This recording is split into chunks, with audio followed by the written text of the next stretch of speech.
We're going to get going, everybody. Please stand for the pledge.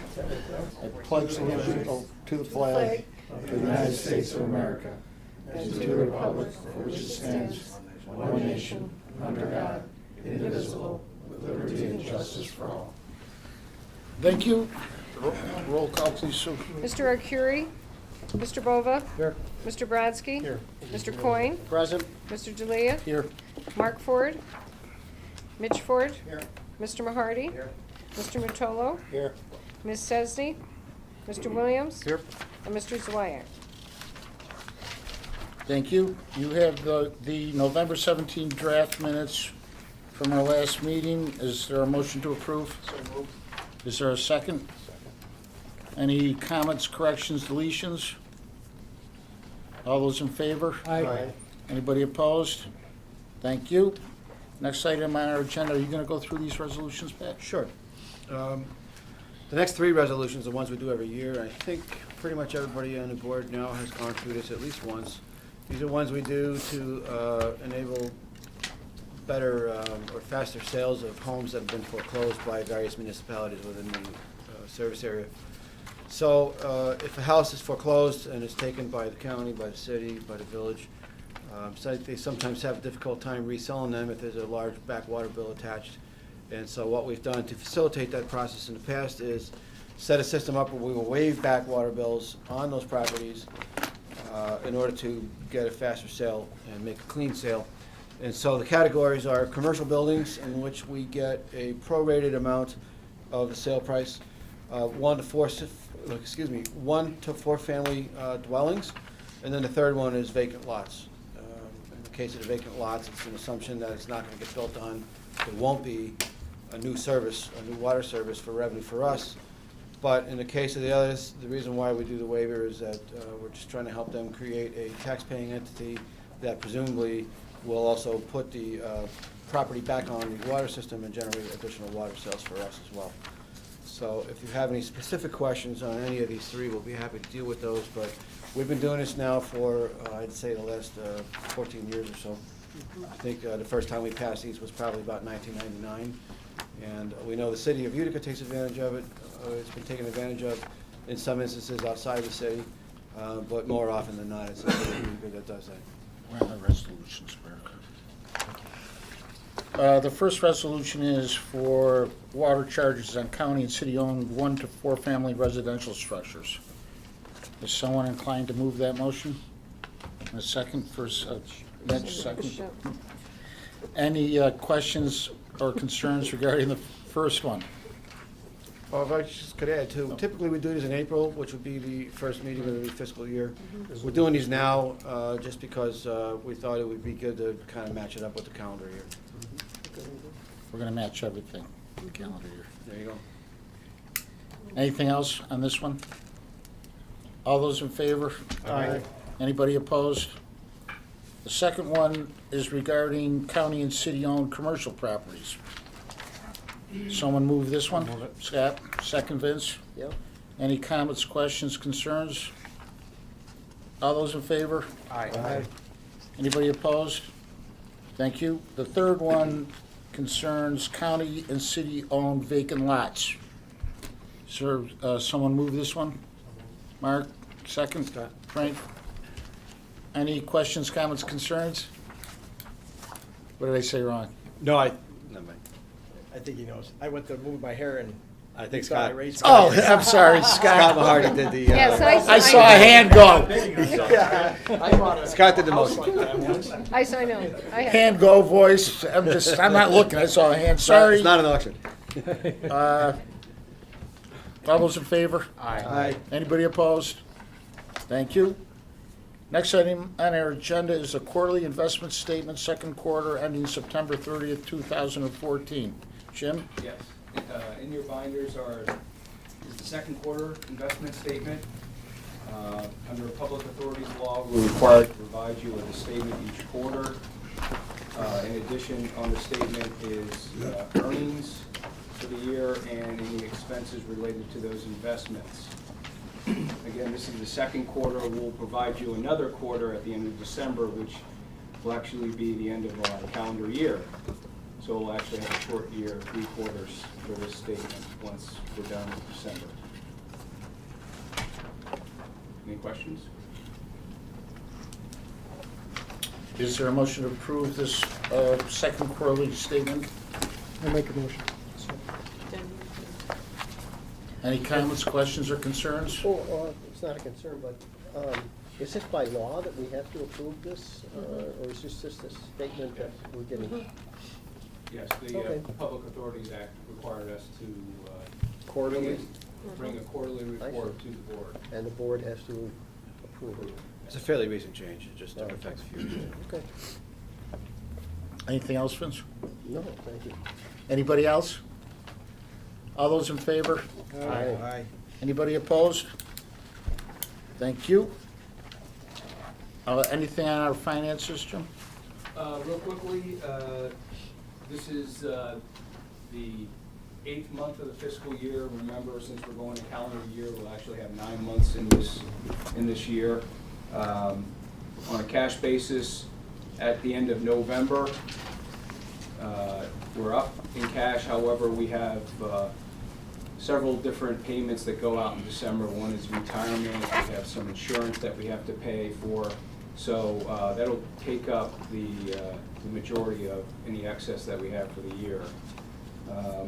Revenues are up year to date, even though our consumption continues to be down overall. We're down to 5.6 million.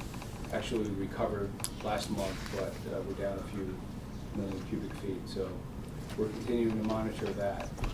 But overall, revenues seem to be on track with budget. Any questions for Jim? Just real quick, Jim, the differential between the December versus February ERS, what does it say for the early payment? Oh, well. You're talking about the ERS payment, correct? Yes, yeah, so that is 850,000, Right, which, compared to the February payment of what? oh, it's, I want to say it's 900 and something. So you save about 50, 60,000 Right, by doing the right, December. absolutely. Okay, And we've done that ever since the beginning. thank you. Anybody else? Thanks, Jim. Our executive director's report? Thank you. Spoke with the chairman last week. We thought that it might be helpful to, at this time, maybe just give a real brief overview of the year's accomplishments, particularly this calendar year, even though it may not cover the full fiscal year. It's a little bit smaller than that. Before I start, I also want to mention that I inadvertently left out one bullet point on metering that Steve Gassner had forwarded to me. I had asked all of our departments to just kind of provide us with some highlights of things that went on during the year. And Steve Gassner, as some of you know, has been overseeing the conversion to the automated meter reading system. And he was very happy to report that we did about 8,000 units were converted during the year. So we're up to about 13,000 locations now are equipped with the radio modems. So we're right around a third of the system, a little over a third of the system is done right now. And we're going to get another 8,000 to 10,000 next year and the following year, and we'll be pretty much wrapped up with that whole conversion process. So good job to Steve and all the guys at the meter installation shop. I also wasn't sure that Ann was going to be here or not, so I'm going to cover a couple stuff on her behalf, but you can jump in and stop me if I'm off course. And then I'd like to invite both Dick and Connie to talk very briefly about their departments. I just have a couple slides. Dick has 20 or 30, Connie's got about 35. So we'll go from there. Can you jump in? Of course. Yeah, sure. You might notice when you walk in, we redid the reception area. The reason why we did that was because we wanted to create a private space where customers could go inside and talk if we needed something that to be resolved that was a little bit lengthier discussion. It's always bothered me that we had customers standing at the window sometimes explaining some very personal circumstances and financial difficulties, while there's others waiting right behind them online. So now what we're doing at the front window is anything that requires quick service. One of Ann's folks in customer service can deal with it right there. But if something requires a little bit of a lengthier discussion, they go in the waiting room, and then we summon another customer service rep from the back who will then come and meet with them and discuss it in private. And so far, I think it's working very well, and I think the customers appreciate it. This payment kiosk is something fairly recent. Mitch was here for a meeting, Mark and Denny, and we discussed this, I think, a little bit just the last monthly board meeting. It's a system where we can have a machine that would be off-site that can take automated payments. And right now, we're going to have it in City Hall downstairs, just to test it, and we can monitor it. We'll have a rep down there to show people how to use it. But it's envisioned that we would then move it out to a high-traffic area, perhaps at a store, in a mall, at Walmart, something like that, where we can take payments on a 24-hour, 7-day-a-week basis. But the cool thing about it, too, is that it comes with software that has what we call IVR component. It's an interactive voice response system, and that will mesh with our phone system. Right now, if somebody wants to pay over the phone, they can do that during our business hours by talking to a rep, and then the customer service representative has to walk them through the process and actually do the payment with them live on the phone. This will be fully automated. Somebody can call on a Saturday night at 2 o'clock in the morning, and by picking the menu option off the phone, make a payment right over the phone through this system. So we think it's going to eliminate a lot of phone calls, and again, provide a lot more convenience to customers, which is what we're trying to do. I mentioned the kiosk software. The payment is actually very cheap, and we think that perhaps as we move along with this, by actually sharing it with other utilities, we might totally offset the cost and even make a little bit of revenue on the side from it. We can even sell advertising space on the screen if we want to go that far. For now, we're just going to get it working and see how it goes. Excuse me. In our IT department, we tested and implemented this telephone disaster recovery system. If something happened in this building and all the phones are down, we can do an instantaneous switch over right down to another server that's off-site at our maintenance facility and set up a full bank of phones. We did that in the past. We accomplished it in an afternoon. It took a few hours. That was a few years ago when there was a problem here in the building, and the building had to be closed on short notice due to an asbestos problem. So we got locked out of here for about 3 or 4 days. And before the end of the day when we left, we had the phones all switched over. We had certain people report the next day to our Campbell Street facility, and we went live on the phones with computer terminals. We operated remotely down there, and the customers never knew the difference other than that they couldn't come into this building. Now we can do all that in a very quick and automated fashion on the backup and switch it over literally in minutes, and it tests out very well. Because of a banking RFP that we did, request for proposals, we switched our banking services from M&T to Chase. It was a little bit of a lengthy transition because Chase offered some payment options that we weren't using before, and we had to create some links and portals into our system to be able to do that.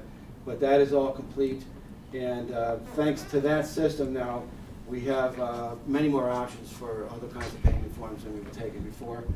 And finally, this thing you see here called Broadblast is an automated dialer system that we will be using in-house on call-outs for crews. When we have a water main break right now, either the supervisor or the foreman has to sit and make 4 or 5 phone calls to try to get guys in. It can take a little bit of time. Then if people aren't available, they start calling other folks. Now they can go right on a computer and everybody's in there, crew by crew, locked in.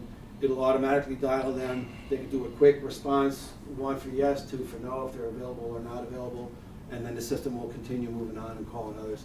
So it's going to give us faster response to those kinds of emergencies, but it's a system that can also be used to notify customers of water outages, make announcements during emergencies.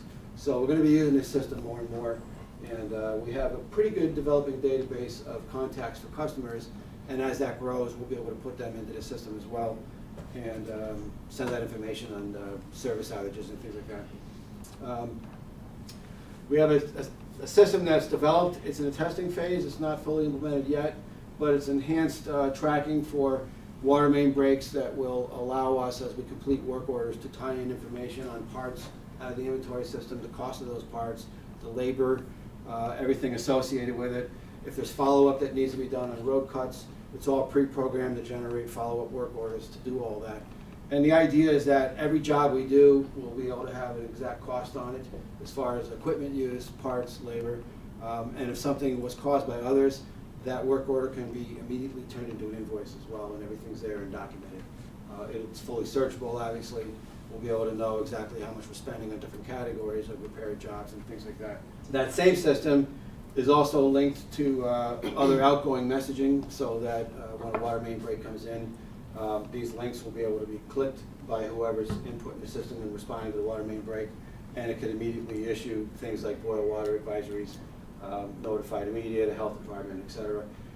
LIMS you see there is the Laboratory Information Management System. That tells us if we have to get a sample for boil water advisories. A case is opened up, the results of that are logged and recorded, and then we know whether or not it's tested clean, whether we need to come back. And then finally, we are well ahead on identifying and setting up a system for preventive maintenance work orders for critical assets in the system that need routine maintenance, so that it'll spit out a work order monthly basis, quarterly basis, whatever it needs to do follow-up for certain facilities in the field. Our repair and improvement fund is one of our reserve funds that we add to, that we use to pay for certain projects, but also to put money away for planned replacements for large projects. All of our bonding indentures and legislation that created us said that that account has to be kept at $500,000 minimum at all times. And we've been adding to it, and as you can see here, we're over $4 million in that one reserve account alone, which means we're developing a pretty good rainy day fund for a whole variety of categories for not only emergencies, but planned replacements. Also, we've added to the balance sheet, and you'll hear some of that straight from Dick. Nearly $3.5 million in new assets went onto our balance sheet because of work completed on projects. And then another thing that Jim didn't give me, but I thought it was worth pointing out, you might recall that we had been ordered at one point by the State Workers' Comp Board to vacate the carrier that we were with and go back to the state insurance fund. And at the time, the premiums proposed by the state were going to be $75,000 to $80,000 higher than we were able to achieve when we switched and went to the agency known as PERMA. And that was a little bit of a protracted battle. We actually passed a resolution here at the board stating certain circumstances that they wanted us to comply with as far as being able to handle and pay for claims should something happen to PERMA and we have to take those claims back, which is an extremely remote case, but Ken Bobrow was very active in handling that with us. And I consider that to be a fairly major accomplishment, considering we took on Albany with one, which is always a good thing to happen, I think, and at least in our case. And then finally, Jim, I think would be very, very proud to tell you that we were able to maintain a positive cash flow all year long, despite declining use and consumption, which has been, unfortunately, a fairly long-term trend. So those are some of the highlights. And I will also say that I received many more notes from people, but I tried to just pick out the highlights in the interest of time. Would have been happy to sit here and talk to you for half an hour, but I know that somewhere along the way that probably gonna lose it.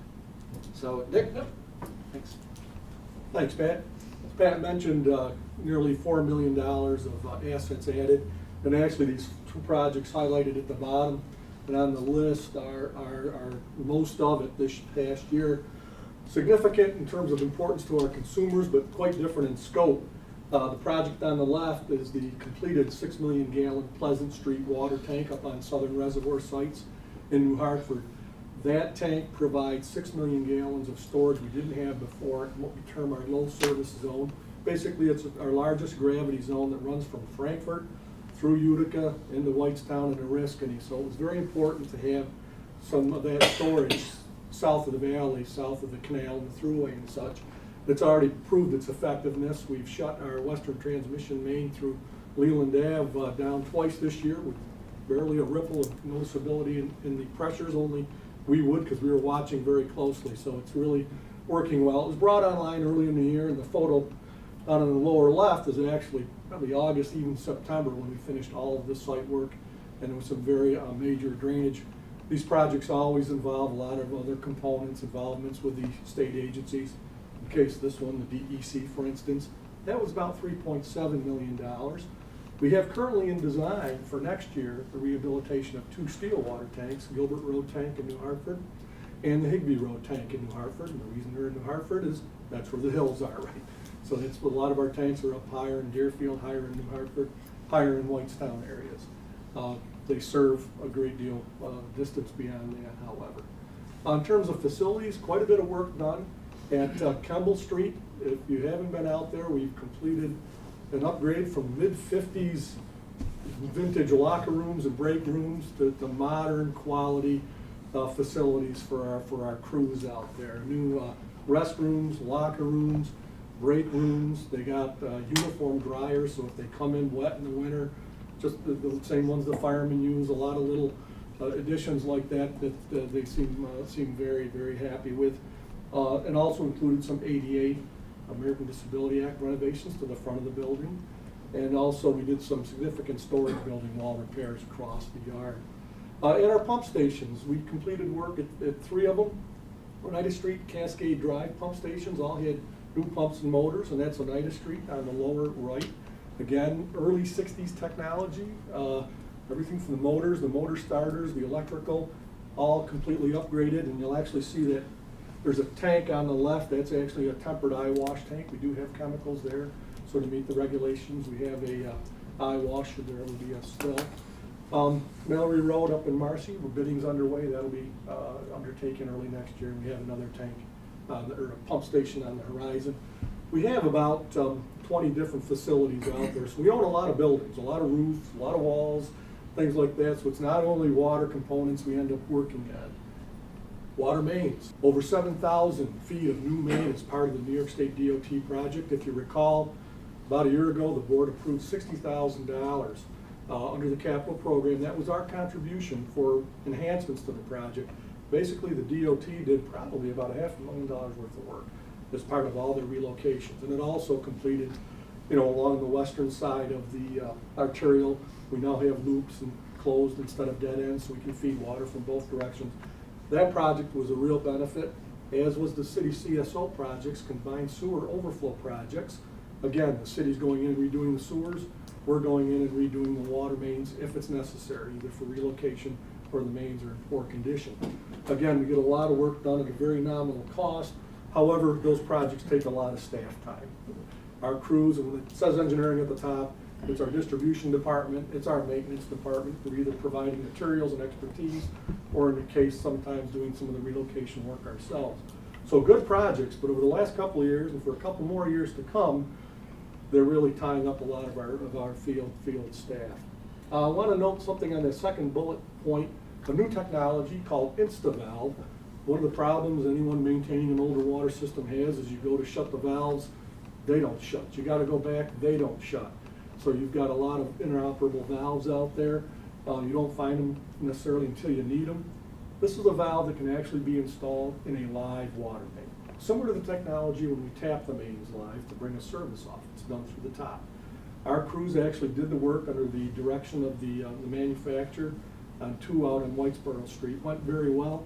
Looks like we're going to be doing a 16-inch in Yorkville here probably in the early January for the same reason. Difficult to get a good shutdown without putting a lot of people out of service. Our guys can drop a cut and drop a valve in pretty quick, but it's very difficult if the water's not off. So it's in those situations we'd use that. West Frankfort, Rolling Hills area, we completed some significant improvements, not high in scope, but in terms of reliability for that system. We were able to bring in another feed direction and also provide fire protection to an area that didn't have it before. We've got a couple other areas in other towns we're going to be doing something similar with next year. The water treatment plant pipe bridges, they supply the raw water to the plant. They're coming up for some major renovations in a few years. However, we are moving them up, and the capital committee will be hearing about that. We've done some safety improvements so we can get out there and work on them. And we will be looking at some significant projects this coming year. Leak detection. This past spring, we did about 1/3 of the system. We just awarded a bid for the balance of the system, which will start in January. That's good. We find the leaks before they get big, before they become expensive breaks, but it doesn't mean we have a lot of holes to repair. But we're getting them under controlled conditions during the daylight, not necessarily at night. So that project's going to be going underway. Our monitoring system, of course, we have the majority of our system is tied in through either radio or phone lines into both the headquarters here and up at the plant and up at Kemble Street for redundancy purposes. We're able to see our pressures, see flows. It tells us really the heartbeat of the system. One of the areas we've had problems with, that first bullet, is remote areas, way up on the hills of Marcy or up in New Hartford. There's no power. You've got a pit. What's going on there? We haven't been able to tell. But now they have some cellular-based units. We piloted one last year up in Marcy. Worked very well. Out through a cell signal, gives us pressure and flow at that point. Not critical location, so if we lose the signal, we can get by for a few days. But they're going to be vastly improve our ability and our eyes on the system, give us a sense of what's going on. So we're doing another 10 this year. We'll probably do about 10 10 every year. So that's gonna, I think, add a lot to our capabilities. Security side, we have touchpad sensors on most of our major facilities, and we're gonna complete that. We know who, when, they go in and they go out. Everybody has a unique code to get in the building. Still have to hit a deadbolt key, so you have to have the key, but we know who's in there. States an update of our vulnerability assessment that was required by EPA legislation back in, after 9/11. We really did a 5-year redo. Really, it really got a great sweep. A lot of department meetings in here, company meetings, and what the product of that is our emergency response plan, the ERP. Again, a pretty significant revision of that document, but now we've got it and ready to go. Some general department information. We've started meetings with troubleshooters and supervisors. They are our first responders. During the day, we've got technical people available. A little more difficult to get a hold of people at night. So what we've been doing is taking them out to like our Southern Reservoir site, the major sites, having a couple-hour meeting with both the supervisors, 3 of those, and the 3 troubleshooters, and some IT folks have been to those meetings as well. It gives them a sense of how the system and what the system is. And we go through common problems at that particular site and common corrections. So they can get in there if they need to do some basic control work, they can do that before, if there's a true emergency, before they can get a hold of anybody. A lot of investment in our safety equipment. Each crew now has sufficient aluminum shoring to do a typical hole. We also purchased some aluminum trench boxes that our backhoe can lift and move around, and we continue to make improvements there and some new DOT signs. A lot of work going on with our hydraulic modeling and the GIS system and our hydrant audit to give our electronic information, both that we use in engineering and the maintenance department uses during maintenance, to bring that up to date. We've done a lot of improvements over the last 3 or 4 years in the system. That's all being incorporated into our model, both the GIS, Geographic Information System, and then it can be used in the hydraulic model, which we use probably once a month when somebody comes in and they ask, can we want to build this, all the work in Whitestown recently. We need this much water, we plug it into the model, we look at our hydrant tests, and we can tell them pretty reasonable accuracy what they're going to get. This coming January, we will be sitting down with the capital committee, going over the project list that we usually do February, March. It's moved up a little bit, but that's basically it. The 2 slides I knew would be acceptable. Dick, I should probably point out as well that you mentioned the aluminum shoring and trench boxes. Yeah. More portable, lighter, easier to put in, Oh, faster, much but better. because of all that, we had a accident-free year as far as excavation safety related to trenching and shoring. So we had 0 mishaps, which is always important. Dick, on that first response, you say you're going out, going over different things that may happen. Yeah. Are there leaving books in the different? Oh, each person has a binder. Okay. That you can go to each station and see the most common alarms and what you should do. Okay. And they've had that for about a year, but we just felt it was beneficial to do some hands-on, Right. and it's also available electronically. Because they may not use it for who knows when, Yeah. by then. Right. Okay, Yep. thank you. So in 2014, we successfully completed laboratory inspections for both New York State Environmental Lab Approval Program. And we also completed the inspection process for the laboratory to be approved to do the Giardia and cryptosporidium analysis for round 2 of the long-term enhanced surface water treatment rule, which will start in April of 2015. It was a really long process because New York State, in their infinite wisdom, decided not to carry the license for Giardia cryptosporidium, so we had to go through the state of Pennsylvania. So instead of having 1 inspection, we had to go through 2. We continued with we had a water quality report with a new format this year. Excuse me. I'm sorry, I just want to stop you real quick. That recertification for Giardia and cryptosporidium, she mentioned the next round for drinking water regulations. That's not just to do our own samples, but that's also to be on the list as To an be able eligible to, lab right. for others to use. So that's going to generate a considerable amount of revenue for us, as these regulations are now required by a whole slew of other water authorities, public systems across the Northeast that will begin sending sample work to us. During round 1, we had there was probably 30 to 40 registered labs. This time, right now on the list, there's 20. So there'll probably be more work available even after the first round. It's become a very cumbersome test and a cumbersome certification. but we feel that the revenues would outweigh the process. So in 2014, the water quality report was completed following new federal regulations. We didn't have to publish in the Penny Saver this year. We actually posted it online on our website and also on a separate URL so that people could access it easily. Notifications were printed on the customer's bill, and it was posted in public places such as libraries and government offices. Now, I'd have to say that probably this year is the most inquiries we've had about water quality this year because it was on the bills. And I don't think that's a bad thing. I think that's a good thing that people are actually looking at what the water quality is that's being produced here. We continued our operation with our online water quality instruments and continued work with our quality sentinel station at Yorkville Meter House. Our lab personnel continued to calibrate and maintain an automated network of water quality instrumentation throughout the distribution system so we can follow our water quality online on SCADA. We started a monitoring program called the UCMR3, which is another federal rule. It's the unregulated contaminant monitoring rule that will run through 2015. This is a list of about 15 to 18 chemicals that are not regulated, but EPA is looking to see their occurrence in water across the United States. It includes some flame retardants, hormones, all types of different chemical compounds that they're starting to see. From there, most likely, there'll be more regulations coming from what the detection levels were there. We continued our participation in the NYSERDA, New York State Energy Research and Development Authority, to study and monitor the effects of extreme weather events on our water quality, organic loading, and disinfection byproducts. And as far as just routine work, I took a quick look today, and we probably had about 4,500 field collections, 11,000 microbiological tests, 8,000 chemistries, and 180 Giardia and cryptosporidium tests. So we hope to at least double our Giardia and cryptosporidium testing next year. These were mostly customers that we've had that continue to monitor just for due diligence. And the best part of it all is all our water quality testing met or exceeded federal and state water quality. As far as our water treatment plant, again in June and July this year, we reinstalled granular activated carbon, which is quite a process.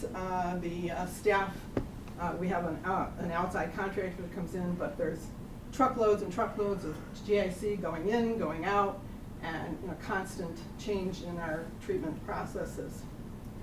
We updated our chlorine risk management plan, which was again another federal requirement. Again, it was required, and we did a very extensive overhaul of this plan. We continue to research and pilot testing on our pH adjustment and corrosion control strategies, and we're looking to form a plan for implementation of a phosphate-based corrosion inhibitor within the next year or year and a half. We replaced 4 chemical feed pumps that have been there since the plant opened 22 years ago. These are new peristaltic pumps, and they allow better control and stability of the treatment process. This was done all in-house.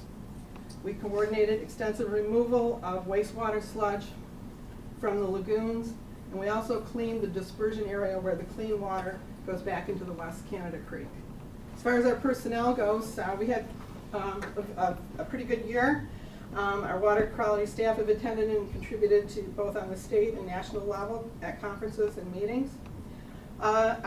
We have Kim Hoffman, who was our watershed field specialist in the laboratory, and I transferred her up to the plant to help with lab operations up there. She took off with that. She furthered her certifications and became a Class 1A operator. She's successfully tested and has been approved to assume the role of Chief Water Treatment Plant Operator. So this will be our first woman operator of a treatment plant in Mohawk Valley.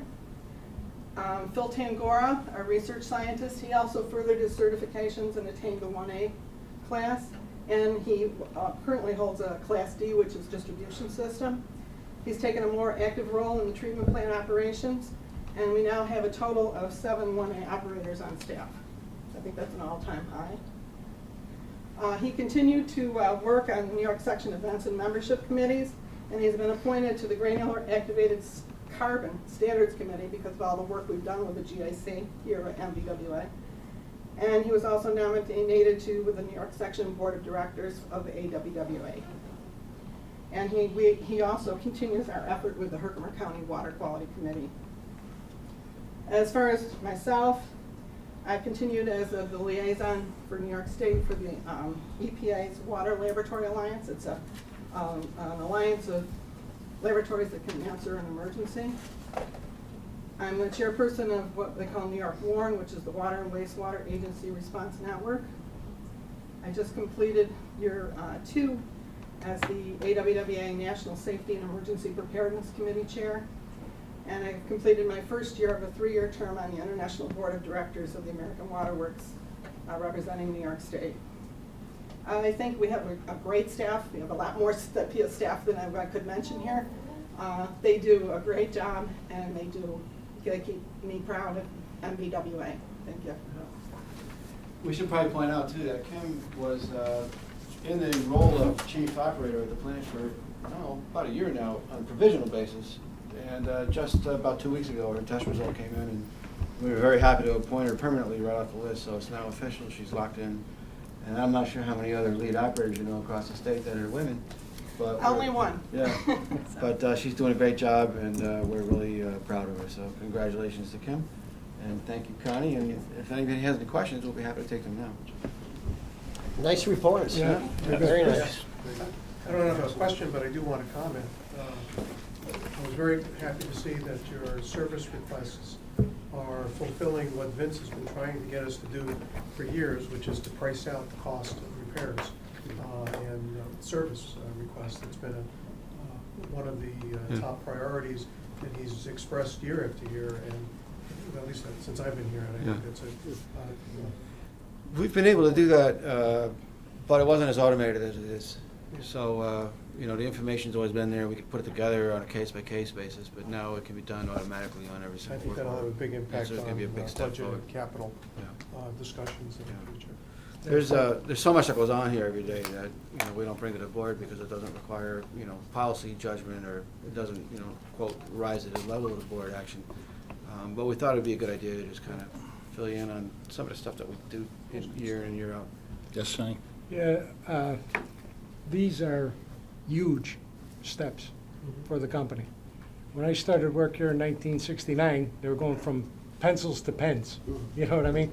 And these guys should be commended for what they've done. They've done a great job.